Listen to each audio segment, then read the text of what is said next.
was getting restive, and the Oriental policewoman was writing a ticket. I lifted the beer bottle out of his hand and took a long swallow, then tossed my leather satchel in the back seat of his car and introduced him to my fiancée. "You must be crazy," she said, "to park on a sidewalk like this." "That's what I get paid for," he said. "If I was sane, we'd have to carry your bags all the way to the parking lot." She eyed him warily as we began loading luggage. "Stand aside," he barked at a child who had wandered in front of the car. "Do you want to be killed?" The crowd fell back at that point. Whatever we were doing was not worth getting killed for. The child disappeared as I trundled a big aluminum suitcase off the carousel, almost dropping it as I tossed it back to Skinner, who caught it before it could bounce and tucked it neatly into the back seat of the convertible. The meter maid was writing another citation, our third in 10 minutes, and I could see she was losing her grip. "I give you 60 seconds, she screamed. "Then I have you towed away."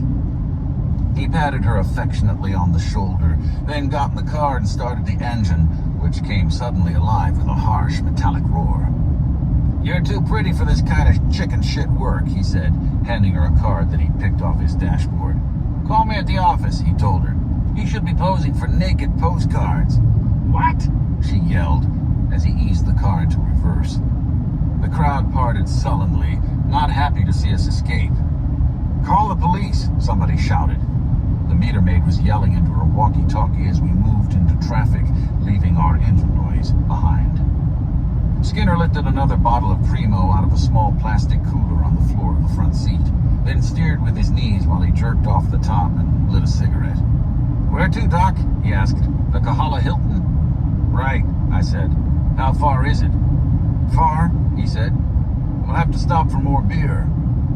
I leaned back on the hot leather seat and closed my eyes.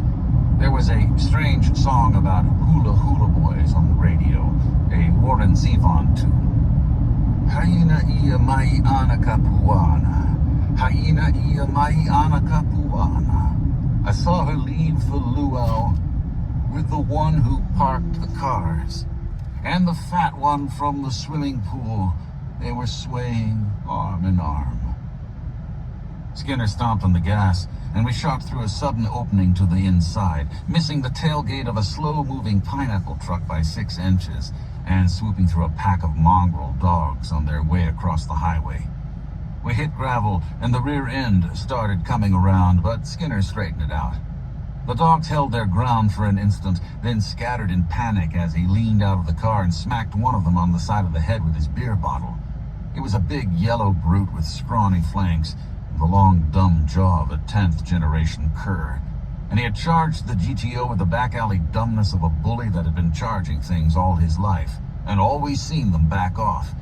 He came straight at the left front wheel, yapping wildly, and his eyes got suddenly huge when he realized, too late, that Skinner was not going to swerve.